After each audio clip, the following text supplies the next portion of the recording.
Welcome to the Daily Exchange! We're here today with Trader Cobb, and we've got the Deagle on the town. We're going to talk about our golden shot coins, Trader Cobb predictions. We've got a couple of differences in opinions right now. We'll see you right after this, guys. Right after this. See you right back there. Come on.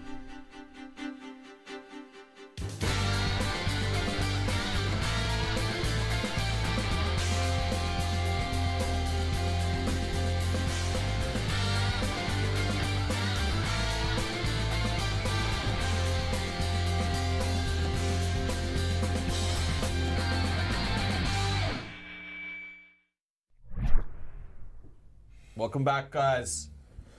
I brought my golden gun today because I've got Trader Cobb Craig, the man himself. Hi. Welcome back. Thanks for having me. It's great to be back on the show. We're going to talk about top 10 coins today, guys. Top 10 coins, and Trader Cobb's going to give you his golden shots. His golden shots of what he thinks about each coin. And we're going to go through each one. Let's talk about trading trends right now.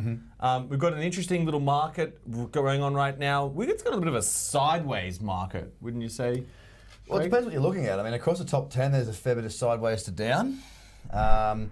If you're looking at Bitcoin, we're still looking pretty positive. It just depends on what time frame you want to look at. I mean, shall I? Go ahead. Let's talk about Bitcoin. So just quickly, we are below that 8,000 mark, a few dips across the market there. Last 24 hours around the 7,500 to 7,600 mark, high level. Give us a bit of a read on this Bitcoin. Yeah. Tell us, Craig. Well, I made it pretty public across my podcast, social channels, TradingView, the whole kit and caboodle. Once we broke up through this level, which was basically a level of resistance, but more importantly, I mean, if I just chuck it in there, look, if I throw it in, there we go. Test here, but look, here's the higher low. Here's the higher high. Really, really clear reversal of trend kicking in at that point, which as it broke up, I was very bullish. Now, of course, we saw the market take off and then consolidate, did not pull back. Then it took off again. A wee little pullback, but not really the pullback I was after. So all the people right now that are, the sky is falling. Yeah. It's not falling. We need a pullback. It's natural. People keep telling me we're going to 5,200 or 2,000. It's like, come on, based on what? Based on your pure negative soul. Jump to the 2 days and look how clear this looks. I mean, come on. This is the equilibrium zone I talk to you guys about all the time when I'm in here, when I'm teaching, when I'm presenting, whatever. If you note, we've only just pulled back in there, and guess what we're doing already? Yeah. We're coming back from there. So I'm bullish, Bitcoin still. I have no reason not to. I'm actually waiting for a long trade, hopefully Sunday. Trader Cobb is looking for a long trade on Sunday, guys. If it sets up. Could set up, might not, never know. And I really like that about your trading style, Craig, is that you're not emotionally committed to any trade. No. And no matter what, no matter where the market's moving, you're still in that moment making a clear, rational choice and decision about the market. I've been doing it 12 years, mate. If I didn't have that going my way now, I probably wouldn't have. I wouldn't be here. Gotcha. So let's look at Bitcoin right now. So you're saying, because it looks like it's been testing these lows over the daily chart. I'll jump back to the daily. This is the 2 day. This is the daily. Yep. Yeah, really interesting. And I think I want to mix in a little bit here. There is a prediction. Finder runs the monthly predictions, guys. Every month we have a prediction and Craig and myself, we put in our numbers. I think I was way off, unfortunately. Yeah, I was way off. In July. I didn't see that coming. So I'm just going to confess that right up front. But what is interesting, and I want to talk about this in terms about Bitcoin. Joel, can you bring us up? I was in London in January, and I met with the man himself, Bobby Lee. And Bobby Lee had something to say about Bitcoin at the end of the year. And this is what he had to say. Joel, can you run the clip for us?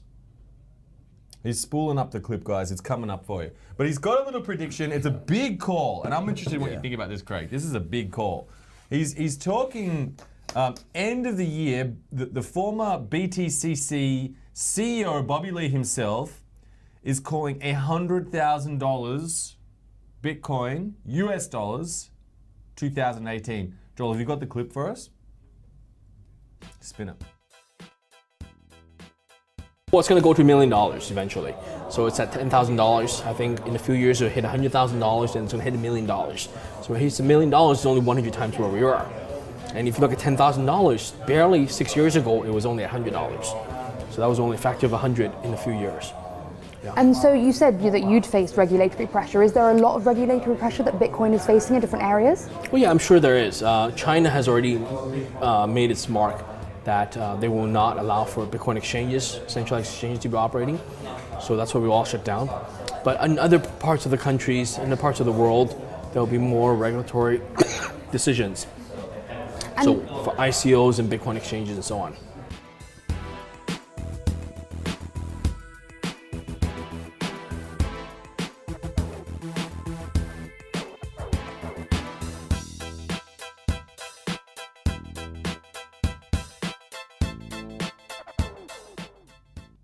So big bad Bobby Lee with his golden gun pitching 100,000 US dollars. Now back then I was proposing $20,000. This was in February for Bitcoin. Obviously we were still sitting at 15K at the time, and we've obviously had a massive downtrend since that time, which was a bit of a crazy time in and of itself. Now in August, Craig is saying 9,500 by the end of September. 1st of September? 1st September, yeah. And by the end of the year, Bitcoin 18,500. I'm pitching a little bit on the other side of I'm a bit scared. I'm going Bitcoin 6,100 by September and 9,400 December 31st, which is really interesting. Now I'm interested, Craig, tell us about what's sort of driving your prediction around this. Do you want to talk us through? Trend. That's all I care about. Man, it's so hard to call the 12-month or you're on 6. It's like toss a coin, pick a number type thing. It's really, really hard. But I'll tell you why.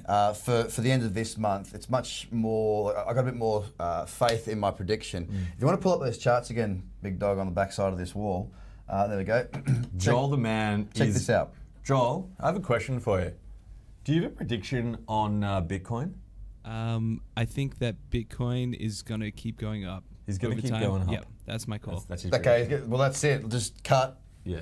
That's a wrap. Yeah, keep going up. Big I like dog that. knows. I like that. Right, so Joel let me the take you through this, all right? So 9,500 by September 1st.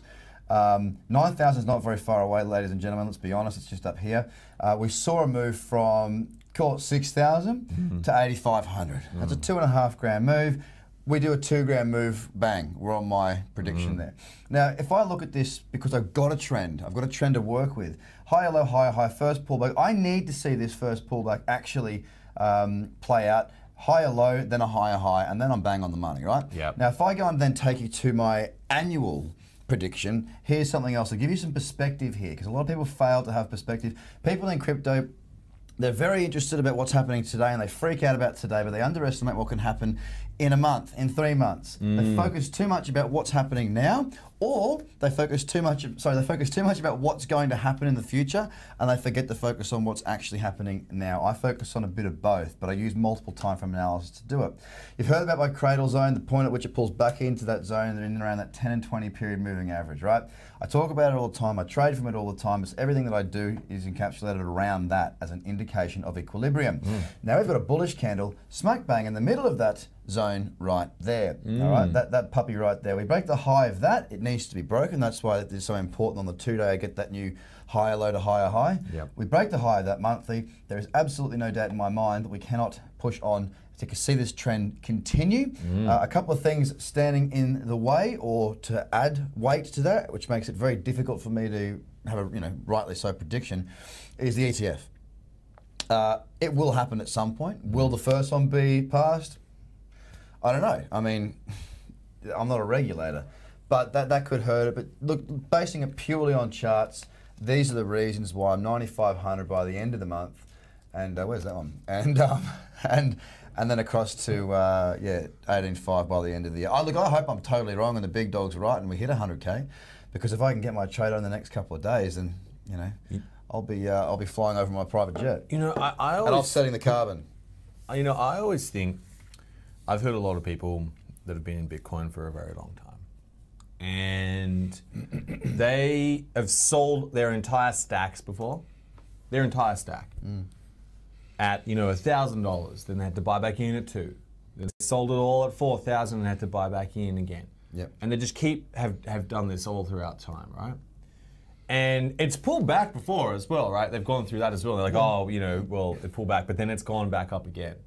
And the interesting thing is, what I'm fascinated by is, in and of itself, and in our experience that we are experiencing right now, it's the fear right now that's causing people to sell potentially as well and get back out, but they're gonna miss out potentially on this next super high. Yeah. And it's a trend, right? It's a trend. Bitcoin just keeps having this Lazarus effect. Yep. It keeps coming back, no matter what. It just keeps doing this. It's done it. It's done it for 9 years. It just keeps going. It's built into the mathematics of it. It's a deflationary currency, and I guess what I'm sort of trying to understand as well is, I guess it's all about when is that going to happen, and that's a tough prediction. Oh, and that's really what we're doing, right? You're going at the end of the year. Is this the time when we go back up? Yeah, exactly. You're absolutely right. From our point of view, I mean, what we do is ridiculous. As far as, like, for me, I trade what I see now. I trade different time frames. So if I'm trading a 5-minute chart, which I rarely do, my time frame for a trade might be an hour, a couple of hours. If I'm looking at a monthly chart, which we just did, I'm looking being in it for maybe even years. But you're absolutely right. I mean, I'm comfortable with where price is now because it still fits within my understanding of how markets operate, which is the pullback into that equilibrium zone. The monthly is still bang in there. The 2 days now in an uptrend. The weekly's not looking so bearish anymore. There's a lot more positives in my world. I can only control and act upon where my expertise lies. I can't predict whether the ETF's going to get rolled out. I can't predict if the whole market's going to crash again. All I can do is look at the charts and make my assumptions and trade what my plan is. So that's what I stick to.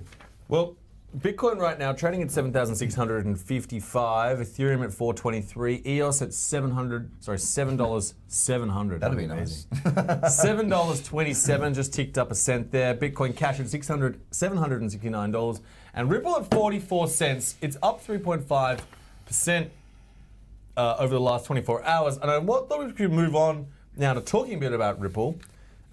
We've talked a lot about Bitcoin there, and we can come back to that, and we'll always keep talking about Bitcoin because it seems to be the one. But I want to talk about Ripple. It's XRP. Joel, I apologize. I'm sorry to everyone. That's fine. Ripple is completely got no relation to XRP. XRP and Ripple are completely disconnected. They have nothing to do with each other, regardless of what anyone else thinks. Ripple is not XRP. XRP is not Ripple. They are completely disassociated, which is kind of weird to me. How does that? Apparently, that is the legal letter we have received. In order to explain this to our audience here, we're not allowed to say Ripple because Ripple is not XRP. They're completely disconnected. So XRP. XRP Markets Report 2018, Ripple announced it sold 56.6 million XRP programmatically, representing just 12.5 basis points of total XRP volume traded globally during this period. Additionally, registered subsidiary XRP2 sold 16.8 million XRP in direct sales. Combined, Ripple sold just $75.5 million of XRP, completely disconnected. Ripple, XRP, different, disconnected. Way different. Two different things. Obviously, clearly. Not, those things are not. They're not the same thing. Them? Nothing to do with each other. No. Less than half, 45% of the 167 million sold in the previous quarter. Nothing to do with each other. No. XRP and Ripple, these are not connected. These are not relevant to talk about each other. Anyway, positive news. Canadian Exchange. XRP or Ripple or not related? Canadian Exchange CoinSquare has listed XRP for trading. It's kind of cool. San Francisco Exchange DCEX will be rolling out a crypto-to-crypto marketplace where all digital currencies will trade against XRP as the base currency. Ooh. Wow. We've got a question coming in from Joel. Joel, I love questions when they come in. But let's talk about the chart while Joel prepares this question. Thank you for your question, guys. Bring on the questions. We love questions out here. Do you want to take us through? Here's the question. Do you think China will unban crypto this year? Now that's an incredible question. So when I was in Korea, which is really interesting, the current regulators are tossing up, and a lot of people told me that within the next 2 months, Korea potentially might unban cryptocurrency and obviously put some regulation in and things like that. Now that's a big move from a government to make that kind of fast move. My view on this, and this is only my opinion, this is not financial advice. Please don't take this and make any assumptions that I'm talking about financial advice right now. This is purely, Not related like Ripple and XRP. these are not related. No, no, no. XRP and Ripple are not related. I am not giving financial advice. No. Two different things. Unrelated things. Unrelated. XRP, Ripple, not related. No. 167 million in the previous quarter. Doesn't relate. Nothing to do with. And 75.5 million in Ripple, unrelated. Not Just in Ripple. case you're confused, it's got nothing to do with Canada. Nothing to do with each other. Korea, I believe, will unban and get very much on the front foot of cryptocurrency. Now, Korea is very close to China, and they have obviously a lot of, there's a very interesting geopolitical connections in terms of those two countries and in the past and the history in North Korea, South Korea. I did go to the DMZ, and I bought North Korean whiskey, by the way. But it got seized at the border. Seized! Oh, of course it did. My North Korean whiskey. We could have been having that right now. I should be having North Korean whiskey. I was going to bring it back for you, Craig, to bring some North Korean whiskey back and share it with you. But unfortunately, it was seized at the border, and we can't Smuggle have it. They're all for that. cannot sort of have stuff. North Korean whiskey here, unfortunately. All right. Anyway, China, I think, will follow and look at Korea very, very closely, because when I was there, there are Bitcoin cafes. It was actually one on my corner of my street, a Bitcoin cafe. You could go in, drink coffee, buy Bitcoin, pay in Bitcoin, all those kind of things. When you do Deliveroo or whatever delivery service, Uber Eats, whatever it may be. By the way, I have no association with those companies either. This is not financial advice. They're not linked at all. I'm not linked. These are not connected. But you can pay in Visa, PayPal, or Bitcoin. Literally, your home delivery, straight in Bitcoin. Amazing, right? Great adoption. Now, if you look at those two countries, right, I think the one will look very closely at the other. And Korea has been, the recent government that's been voted in is much more of a regulated government. People are much more, these governments, they tend to bring in more regulation as opposed to the previous one, which is more about free trade and things like that with less regulation. So I do think they probably will regulate it. How they will, it'll be very interesting. In terms of China, Bobby Lee was very, very bullish that by this summer, which we're currently in, China will unban cryptocurrency. Now, there is still a lot of trading somehow hugely happening in and out of China. I'm not sure exactly. Well, like WeChat, right? They pay with direct. Yeah, direct they trade OTC together. deals. Yeah, together. I've heard. Yeah, a lot of that goes on. Incredible, right? Which is great, but it's not exactly. There's obviously more and more. It doesn't come on exchange. We don't see that volume. You don't see that volume. That's the issue with it. No, for the market anyway.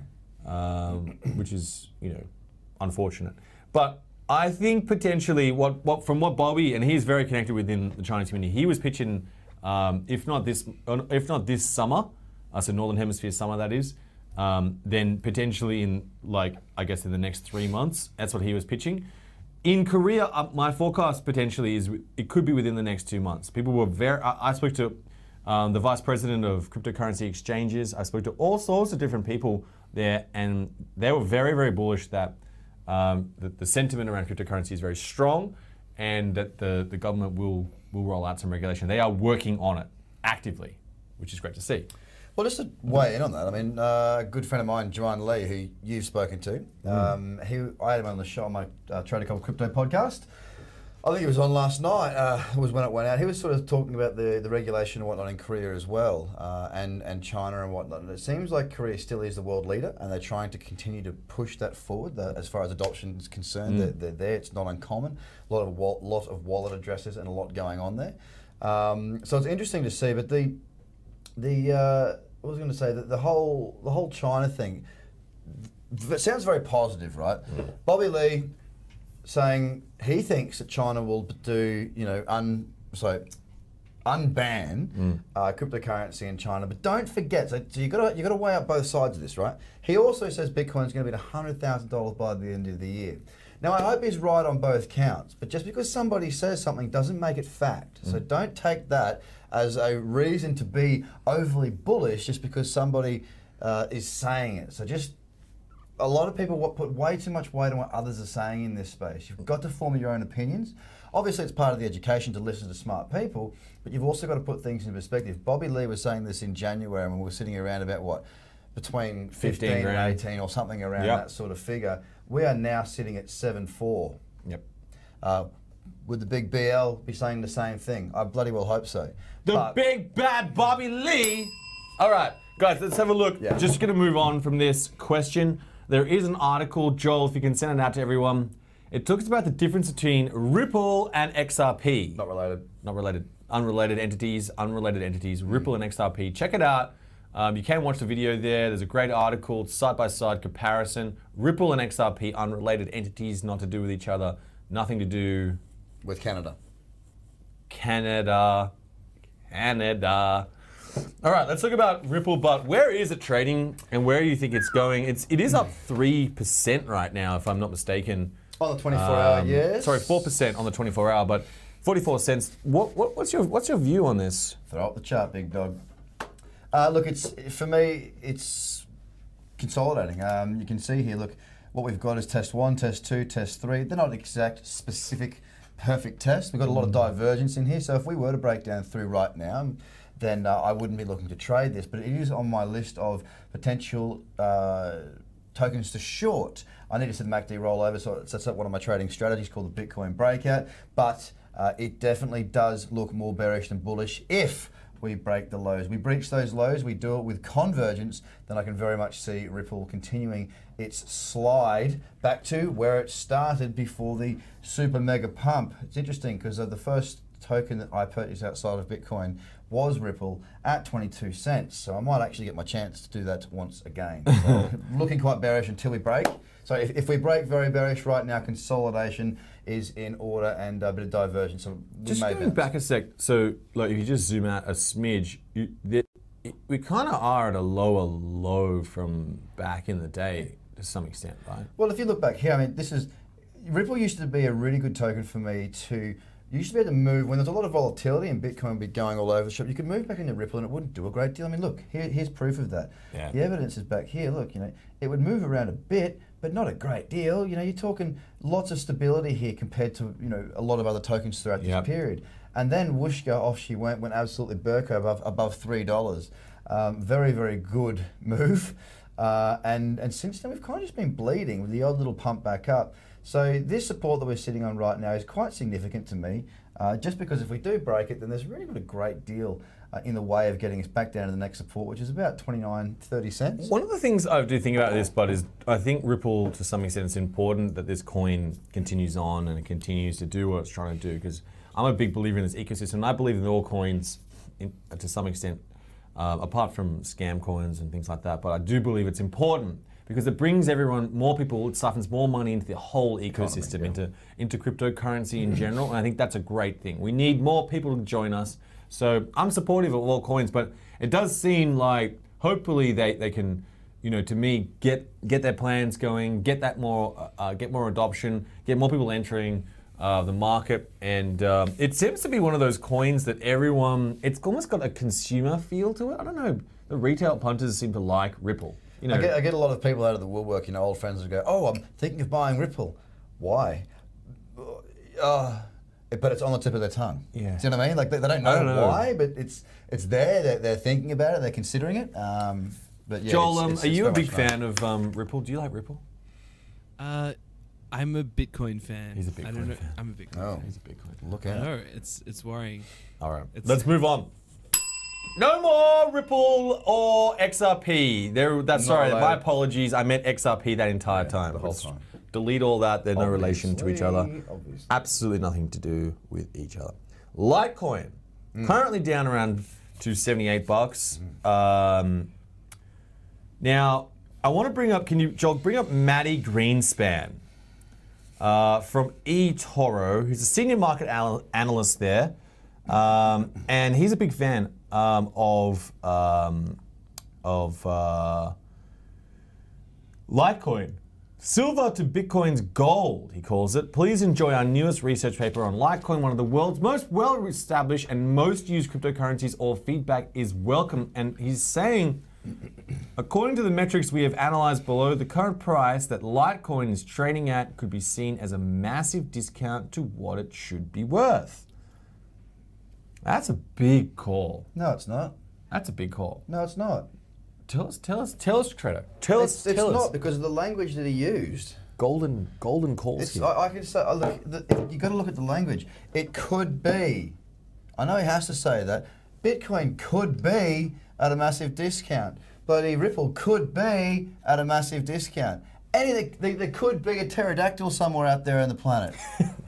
Like, it's fluff, absolute fluff. Can you ask Danny to bring us a pterodactyl next week's show? The pterodactyl coin. We should definitely try and find that. I got that on the Pterodactyl. list. You've got that. Heard that live here. The pterodactyl coin. Trader Cobb, Yeah. the man himself, is going to bring in the pterodactyl. But tell us about Litecoin. How's it trading? Where are we going? Bring up the chart if we may. I mean, let's get some perspective here. We had a wonderful downtrend. Now we just sort of, as Bitcoin popped, as we did see with many of these, we saw a higher low, higher high. Now I see a potential higher low. No, that's a lower high, lower low. Look, it's just a sideways pile of rubbish right now. It's been very, very bad as far as a performer. Have a look. Here's our weekly chart. It's struggling even to get back in the cradle zone. You then go and throw this up against Bitcoin, LTC. BTC, and I've been watching this on I won't mention the name, for quite a while. Why? Because look at that for a fall off. This is against, this is silver and gold, using the old Bitcoin gold, Litecoin silver. Look at that for a cascading waterfall. It is having a very, very hard time against Bitcoin, as most alts are. Craig, do you think a very hard time against? Do you think the dollar. when Charlie Lee sold all his Litecoin, that just said, like, he literally sold at the top? Yeah, but he's smart, man. Like, I would have, if I didn't hold Litecoin. It's like $300, wasn't it? He sold at 300. But look at it. I mean, that is, That's probably one of the greatest trades in history. Markets don't. No, it's not. Markets it's up don't there. do this. They don't. I mean, they do this, but they don't sustain moves like that. And this is where we need to educate ourselves for the next time we get something like this. Not to go, oh, it's gone from $80 to 380 in the space of 2 weeks. Oh, it's probably going to go further. You've got to get to a point where you know what you're looking for, so you understand this is a good time to take profits. Whether you take all your profits or not, it's another story. But if you've got a 10 grand position, it's now a 250 grand position, and you don't sell at least some of that. Take half off the table. Take half off the table. Trader Cobb says take half off the table. No, you said that. I said that. Let's move on. Bitcoin Cash. A happy first birthday to Bitcoin Cash today, celebrating its anniversary after spinning off from Bitcoin in a hard fork on August 1st last year. It's been a long year and a lot has happened. Of course, Core Bitcoin faithful call Bitcoin Cash an offshoot, while Bitcoin Cash supporters believe it supports the pure intent of the original Satoshi paper. And I'm not going to open up that can of worms because everyone knows what the real Bitcoin is. You just opened it. Bitcoin Cash proponent Roger Ver, who I did catch up with, Joel. He has got some strong feelings. Here are some tweets, Joel. If you want to bring up Mr. Roger himself tweets, and Craig, if you want to load up for a bit of. I'm ready. So we've got Bitcoin. BTC is Lightning Coin. BCH is Satoshi Coin. Okay. My speech about Bitcoin hasn't changed since 2011. BTC has changed and is no longer Bitcoin. Wow, very strong. If one reads the Bitcoin defining white paper and is honest with oneself, it's clear that it is describing BCH, not BTC. It's very clear. And that's where he was in Gunyam. That's where actually, you can see there he was in South Korea. That's where I met him as well. Let's go with BTC a year ago. Sorry, Joel. Give us a little more. A year ago, 300,000 transactions, now 170. Litecoin, a year ago, 2,000 transactions, now 40,000. Ethereum, 50 to 750. Ethereum Classic, 20 to 100. What? Ethereum Classic. Let's get back to that. We'll come back to that. I got a trade for that. Bitcoin Cash was 0 and now it's 20,000 transactions. 20,000 transactions. Yeah, but when he tweeted this on March 31st, don't forget Bitcoin Cash didn't exist a year ago, so he's absolutely correct. Yeah. BTC dominance a year ago 90%, now 45%. A substitute good is one good that can be used instead of another. Potatoes from Sam's farm and potatoes from my farm. By the way, this is not financial advice. I'm not selling potatoes. They are not my potatoes. And XRP and Ripple, potatoes. Tomatoes. Bitcoin Cash, tell me, Craig, where are we going? Where are we moving? Where are we moving? Where are we going? Right now, we're a bit of a mess. Okay, we've got a lower high here, pushing down to a lower low right here. As you can see there, high, lower low. If you can look at that, I don't know if you can see that, but it's, look, again, it's another one. If I've got to jump out to the weekly to get a real perspective here. Look, you know, we're back in that cradle zone. If Bitcoin goes up, Bitcoin Cash follows it. That's the way the world works at the moment. But factually speaking, it's back in that cradle zone on a weekly. It's not a good downtrend. It just looks a bit of a mess. Look at it on the monthly to get even more perspective, and you will note there's not a great deal going on. It's not been around very long, so there's not a lot of data there to read into, and even the 2-day doesn't give us any clarity. It's just a little bit off. It needs to break out of this range that it's in currently. I mean, if we break above the high here, we'll have another higher low. Here's a higher low, here's a higher high. If we then push onto a new higher high, then yeah, we'll have something to say about it. But right now, it's not a token that I'm interested in. Craig, I got to stop you there. We've got a question. Oh. Roll us in another question. Joel, what have we got for us? What have you got for us? The next run for NEO will be when China opens up. Agree or disagree? Well, Craig, do you want to start with this one? Do you want to start? Yeah, I could start with this. I'd have to say, I'm not sure about as far as the next run, but I'd have to say that it'll be perceived as very good news. And, you know, simple minds, and I don't mean that to be offensive, I mean the most simple logical connection that people have when you think China, you think NEO as the biggest token in China. So positive news China, positive news NEO. It'll probably give it a bit of a pump. Whether that ticks into an actual bull run, which is a sustained period of growth, I don't know. Another comment on that. China wants to get in before Wall Street's ETF. Wow. I just want to talk about NEO. Now, the thing about it is, I think NEO came out around the same time, you know, with all these other blockchains and protocols. And I want to say something very strong. And I've been talking about this a lot, but my belief is this, is that I believe there will be a protocol that comes out that will take a large market share and it will have $0 transaction fees. I know it sounds insane. And the reason why it will happen is that I remember back in the day when I used to make content management systems. And when we used to charge for these content management systems, and then WordPress came out, an open source piece of software for free, where it costs $0 to run your content management system. Today, Finder runs tens of millions of visits a month on WordPress, and we pay 0 content management fees for that.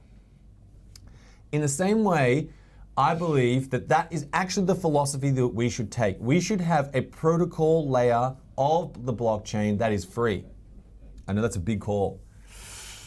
And I apologize to everyone who believes in protocols and all those kind of things, but I'm saying right now, and you can quote me on this in the future, is that I believe the protocol layer will go to being a free resource, and it should be, and we should want it to be, because we want more applications on the blockchain that actually have real world adoption.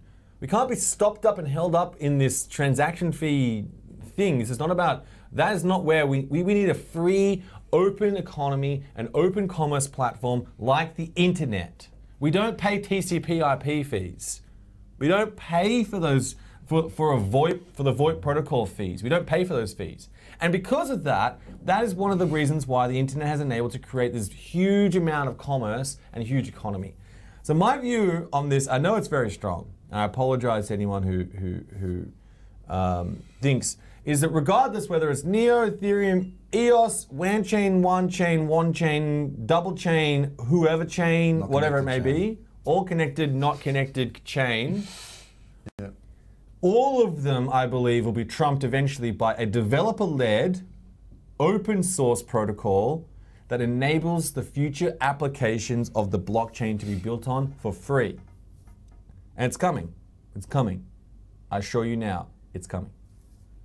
So, long or the short of it, maybe there is a short-term role for NEO being the Chinese platform, but my submission to you is going forward in the future, all these protocols will consolidate, and a large portion of them will be either led. There will probably be a few private ones or public ones that are paid for, because they're just they're private as anything else. Publicly open but privately run. But an open source protocol is coming. Well, It's okay, coming. well, let me ask you this then. You're a fan of EOS, right? Of EOS, yeah? So what does that mean for EOS? Same thing, right? I think it means the same thing. I definitely think it's a similar thing. It's a challenging future that's going to be ahead for protocols. I think it was a great thing at the time. It was an incremental improvement on the thinking that we had with Ethereum and how Ethereum ran. But now we need to recreate the wheel. Now we need to go back and reinvent the space that we're operating in, and for people to be able to just like put up a website and put up a blog and see what happens. Put up an application on the blockchain. Put up a game. Put up a service. Just get out there. It shouldn't cost you that much money to get in. The fees are too high. We need to bring that down just to be able to just have a crack. Put it on the internet. Buy up a domain name. You know, it costs you $8 a year. You know, $8 a year to get a website going. That's the kind of entry for a whole 12 months. That's what we need to get get this Cambrian explosion of applications. That's what we need. Applications for adoption. That is where I believe. Unfortunately or fortunately, EOS is probably going to take us, and Neo and all these ones will incrementally, Hashgraph, Algorand, all these ones are going to incrementally improve where we're at. But that's not what we need. We need a radical innovation in blockchains so that the future application can be easily built on them. And that's my forecast. And that's a bit strong, but I don't know if that answers your question out there. But do come back at me, guys, and if you have any views on that, I'm openly happy to chat about it. But let's go on, because we're moving on to the next coin. What's the next coin you got for us? Have we talked about Ethereum yet? I don't think we've talked about Ethereum. Not Ethereum. Let's talk about Ethereum. All right, let's look at Ethereum. Pull this up. We're getting a bit of a beating, old Ethereum, the big dog. Lower high, lower low, still very sideways, still sort of arguably, you know, sitting around a level of support. Look, it's not a tradable level of support for me, but there's still, we are reacting to this point, and we may see a bounce from here, as we do have some pretty strong divergence. Plus, you know, we've had a bit of a run before we got there. But if we look at this on the weekly, using multiple time frame analysis, as I always do, it's definitely looking pretty sharpish to the downside for the time being. Not a great deal of bullishness at all, if I am concerned. Tough one for trading right now until we break this support, but look, it really doesn't look all that great. If I look at it on the monthly as well, where we've got a fair bit of data, it is back in this cradle zone. Let me just do you a quick little you know, back and forth. Notice how we're back in this cradle zone now on Ethereum. Let's compare that to Bitcoin. Bitcoin back in that cradle zone with a bullish candle. Ethereum back in that cradle zone without a bullish candle last month. Of course, this is a new month. It may end up being bullish, but Bitcoin, for me, has a whole month head start, technically speaking, TA speaking, for a move higher to the bulls. You know, I think it's really interesting, and let's move on, because I think it's important to look at EOS as well. But you know, and comparing that, because I think there's been some recent news with EOS, with the new wallet coming out, with there's some other bits and pieces going on with it. Let's talk about the prediction firstly, but for Ethereum, and I'm going to talk about your prediction and my prediction for Ethereum and EOS. So coming back to this, Craig is predicting the end of September 600 for Ethereum, $600. Yeah, it's looking bad now. I'm saying 396 at the end of September. Craig's looking at $1,000 for the end of year for Ethereum. I'm looking at $205. Now that's a big divergence. So let's just pause that there. So we've got a divergence on our Ethereum calls. EOS, Craig, and myself are quite bullish. We've got Craig at $12 for September, end of September. Sorry, 1st of September. I'm saying $8.20, 1st of September. In the end of the year, both Craig and I, Craig's saying $20, I'm saying $25. So around that $20 mark. Where, and I think let's talk about this, because, you know, I guess where you're coming from is, and I'm interested in your analysis, you're saying Ethereum's going to go up. I'm saying Ethereum's going to go down. You're also saying EOS is going to go up, and I'm saying EOS is going to go up as well. And I think maybe this is where we differ in opinions, and this is, I guess, where my opinion is very strong about the future of protocols and where it's at. I'm interested in your view as to why, and I guess why you're sort of predicting Ethereum to be strong Quite simple that a rising tide rises all ships. When Bitcoin moves up, the rest of the market tends to follow it. Ethereum is still our number 2 in our market capitalization. There's still a lot of people that are on the sidelines in crypto. There's a lot of mum and dads that are on the sidelines in crypto. They may have been looking to buy in the October, November, December run up. They did not. They were brought to the market. They know what a Bitcoin is, they know what Ethereum is, and they know what Ripple is. These are the 3 that are known within the general community that are actually have heard of cryptocurrency. I think the next wave that comes in, there'll be institutional money once that starts to pump in. There'll be some Ethereum being purchased there, of course. There'll also be a lot of mums and dads coming in and buying Ethereum, buying Bitcoin, buying Ripple. And I think that because of that, rightly or wrongly, and I'm talking not about at all the technology, that's not my world. I'm talking about trends. We saw it last time. We saw it when the market pumped, everything went with it. Now I think we're going to see something very similar, again in that next wave of Ma and Pa, because some statistic came out, 1 or 2% of the US is invested in cryptocurrency, with 26% have interest in it. Now bring that 26% in, we've got 1 to 2% now, bring in that 26%, we've got a 26 times move effectively just by mum and dad money, which is where we've got to now. Then pour a little bit of institutional money on top, which institutional money is coming in a very different way, I believe. It may not come into the market as such via the the Bitcoin, Ethereum, but more into the projects themselves taking equity stakes. But that's why I think the rising tide will raise all ships. And because I've become more bullish Bitcoin now, of course, naturally, I will become more bullish the entire market as a whole. Okay. So EOS spot, on the other hand, again, you're looking at a rise at the end of the year. Tell us about EOS trading right now. How's it going? Sideways, man. It's just, again, caught up in a bit of a range here. Look, across the top 10, if I take you through this really quickly, look at the differentiation between all these charts. Not a great deal of difference between Ethereum to Bitcoin Cash to EOS, Cardano, Lumen has been very strong. Neo again, IOTA again, Ripple. IOTA and Neo look almost the same. Look at Litecoin, look at Ripple, look at IOTA, and look at Neo. Then throw in EOS, then throw in Ethereum. They are all very much the same. They're all very much in a pattern. The most bullish being Bitcoin. And also we've got Lumen there who sort of led the charge, broke into an uptrend before everything else, and did in fact lead the market. So a lot of those protocols, a lot of those, not just protocols, but a lot of those top 10 are somewhat in a bit of a range, a little bit sticky, a little bit stuck, looking for a little bit of guidance. Maybe money's fleeing out of the alts, moving into Bitcoin, and that's why the sustained, the move has been more sustained.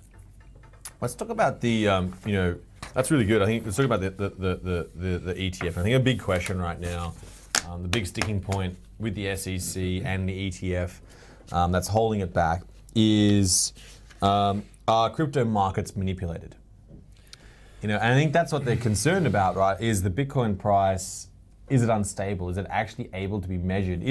And I think some people are even concerned within the government and the SEC as to whether or not actually the code will break and the whole thing will just stop. I think they genuinely just think it's like a little experiment that people will just, it'll just turn off. And I think that it could, in the high level, that might have been the case, maybe 7 years ago. But now there are massive enterprises that are around this. I think, didn't Bitmain make $1 billion profit in the first quarter? Like that's a couple of coins, realistically. And I think let's talk about exchanges as well. I think it's important to put some context in here. Coinbase has added British pounds deposits. So British pound deposits, that's a big deal. Because the pound is a killer currency all around the world and people like to hold pounds. There's a new survey by Mr. Tango, apparently surveyed 24 crypto exchanges from Europe, Asia, South America, and Oceania, all who do over $100 million in USD in trades a day. And some of the key findings were this. 88% of crypto exchanges want regulation. Want it. 17% of crypto exchanges believe overly strict regulation is the biggest threat to cryptocurrency. They're worried this whole thing is going to get shut down. Which is really interesting, right? 30% say the biggest threat to the market is significant crypto crash. Crash and cash. Different. Not related. XRP, Ripple, two separate things. They don't. Like Canada and America. Same, but different. Tomato, tomato. Fred and Sam's potatoes are not Yeah, the same. no. They're two different things. No. 40% say reducing barriers to funding crypto activity by banks will improve acceptance. So getting banking more. And 55%, in other words, half of them said users should be subject to know your KYC and AML checks like those using traditional financial services. Well, let's be honest. If you wanted to money launder, you had your chance. You had a crack. It's gone now. Game over. So the thing is, with all these exchanges, and that there are major exchanges, 24 of them around the world. You've got pounds coming in now, so the Queen herself is putting money into cryptocurrency. Bitcoin? She buying Queen, US, let's give her a call. She's buying in pounds. She's right. I reckon the Queen's got a lot of Bitcoin. You reckon? Yeah. You know why? I reckon she owns BitHub. I reckon she is the Bitcoin Queen. Oh dear. Never know. Shouldn't have said that. Not related. Bitcoin. MI6. Bitcoin and the Queen. You're going to need this golden gun. MI6 is on you. Bitcoin and the Queen. Bitcoin. The Bitcoin and the Queen are like that. not related. The Bitcoin. No. The Bitcoin. Let's have a look. So the SEC is saying basically, you know, la la la la. This is all just a fugazi, and it's not able to be. They're concerned about the actual legitimacy of the whole thing, and yet you've got companies wanting regulation. Please, SEC, come and regulate us. Wanting it, and yet the other side is saying, no, just let this market like just go and do whatever it wants. Is this? Am I confused, or is that like where the people are asking the government to do something, and then they vote the government in, and yet the government's not doing what they? I don't know. Am I misreading that? Well, I don't know if the amount of voters for the SE or the amount of voters that want, so the amount of people in crypto and the amount of voters really can tie in as closely as that, to be honest. It's a very small percentage at the moment. The difference between your libertarians that want no regulation is that they are libertarians. Business people want regulation for what? One reason. Give us a yellow brick road to follow and we can build these businesses. No, we're not going to get sued. No, we're not going to go under. No, we're not going to be put in jail. And institutional money can enter the space. People can feel more comfortable. I get that side of it. I want that side of it too. I also get why 17% think that strict regulation could be a bad thing, because it could be a bad thing. True. It's got to be done correctly. It's got to be tiptoed. I'm hoping that Korea takes that approach and gives us something to work from. I hope that the Korean approach, the China approach, whoever does it first, does it properly. And I hope that it works, because then the rest of the world can say, hang on, you know, like the gun debate. Well, you can't have guns because this country, like Australia, we stop the guns. Can't have guns. No more mass murders. No more guns. Well, that would never work anywhere else. But it's a blueprint to Guns follow. are bad. It might Guns be are ignored. bad. Yeah, look. Sorry. I mean, you're right. And the thing is, guys, you know, when it comes down to it, we're in a phase of this entire industry where things are being figured out. Yeah. We're working out what we're doing. We worked out it's real. That's the first thing. You know, and that's what I think. You know, I think, and the first government around the world, it's probably going to be Malta. It might be. Malta's It might be leading the way. Gibraltar. And they're gonna, and you can print out right now the regulations of Malta, and have a read of them. We need a big country, though. We need a big... Yeah. Like, Korea needs to really... Korea. They're the closest. Korea, Singapore are pretty pro. Singapore. They've got some laws in place around it. We've been looking at that lately.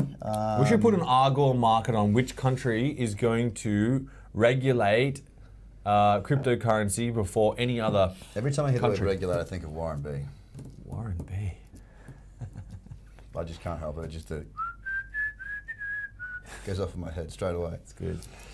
Guys, if there's any other questions out there, please do dial in. We are coming to a close with the show, but I wanted to thank Trader Cobb. Do subscribe and join Trader Cobb's amazing education. He does an incredible job, guys. He's one of the best.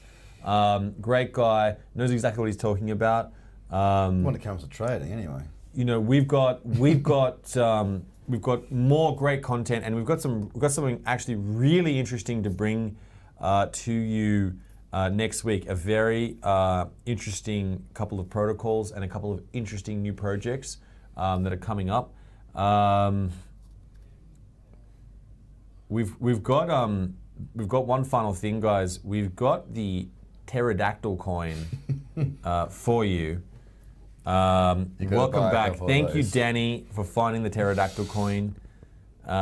It's a new memento. It should go on the side of my gold desert eagle right I want a here, medallion. like right Like a around big my Greek neck. One, a big Greek one. Like just a pterodactyl coin. Guys, do send us your ideas for what we should. If you want to talk about some new things or any coins you want to talk about, do send them in. Joel is always on the lookout, and so is Danny. We're trying to bring in the best protocols, the best traders, the best education to you to change your life with cryptocurrency. Do subscribe, join us on Twitter, and we'll see you tomorrow. Thank you so much, everyone out there. Thank you, Joel. Thank you, Danny. Thank you, Trader Cobb himself. The Daily Exchange! Cheers, guys.